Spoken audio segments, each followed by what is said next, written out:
Criticism से कैसे deal करते हो? शायद तो लाइक फेलियर तो नहीं बोलूँगी मैं, कांस्टेंट अप्स एंड डाउन्स 20 साल हो चुके हैं आपको इस इंडस्ट्री में, कैसे डील करते हो?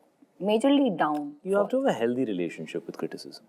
I think the problem with me is I take criticism a lot. And I think a lot about anything anybody says. यार इसने ऐसा क्यों बोला, क्यों फील हुआ उसको? So it stays in my system a lot. And I feel that for the kind of person that I am, I should take it till a certain point and then forget about it. You know, it should not stay with you. Because आप जब भी काम करते हो, you have to come from a place of confidence and conviction. तो जब आप बहुत ज़्यादा different point of views को सुनते हो, तो it can shake your confidence. Because हर इंसान का point of view, उनके point of view से तो सही है, but आपको तो वही करना है जो आप जिसके बारे में fully convinced हो, you know. तो सबकी बात सुनना ज़रूरी होता है, लेकिन आप जो really अंदर से feel कर रहे हो ना, करना eventually वही चाहिए. और कई बार जो बाकी लोग बोलते हैं ना, वो आपको शायद उसको अचीव करने में हेल्प करता है. तो क्या मैं ये बोल सकती हूँ कि आप भी थोड़े बहुत ओवरथिंकर हो? Yes, 100%. तो फिर उससे कैसे कंट्रोल करते हो आप? क्योंकि बहुत सारे ओवरथिंकर्स आई एम श्योर आपको देख रहे होंगे और एक I think all of us are overthinkers. You know why? बाजू में बैठी है. Yeah, because thinking comes from what is basically a thought usually comes, something has to stimulate a thought. So either a previous thought will stimulate the next thought or something outside आपके आसपास जो हो रहा है, that will stimulate a thought. If you reduce the amount of information inside and outside, then that non-stop thought process starts calming down.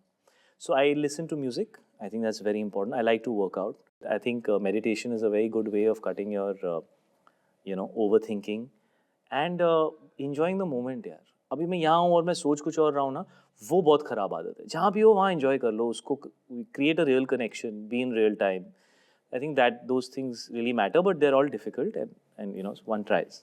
इतने intense character करने के बाद में उससे बाहर कैसे निकलते हो? शायद बिकॉज वो होता है ना कि you should never take your work घर पे, तो फिर घर पे जाते हो तब भी कैरेक्टर में रहते नहीं होना चाहिए. See, then you are not a professional. अगर आप घर भी जा रहे हो और आप कितने भी लाइफ में ग्रेट हो सकते हो और कितने भी सुपीरियर, चाहे आप बिजनेसमैन हो, चाहे आप डॉक्टर हो, चाहे आप स्पोर्ट्स पर्सन हो, दुनिया के बेस्ट हो, लेकिन एक बार काम ख़त्म और आप घर जा रहे हो तो आप किसी के बेटे हैं, किसी के भाई हैं, वो आपके लिए प्रायोरिटी होना चाहिए. आई बी ऑनेस्ट विद यू, जैसे मैंने अपने फादर को एक्टिंग करते देखा है, मैंने अपनी मॉम को डांस करते हुए देखा है, कभी कहते नहीं थे यार, they never made a deal about it.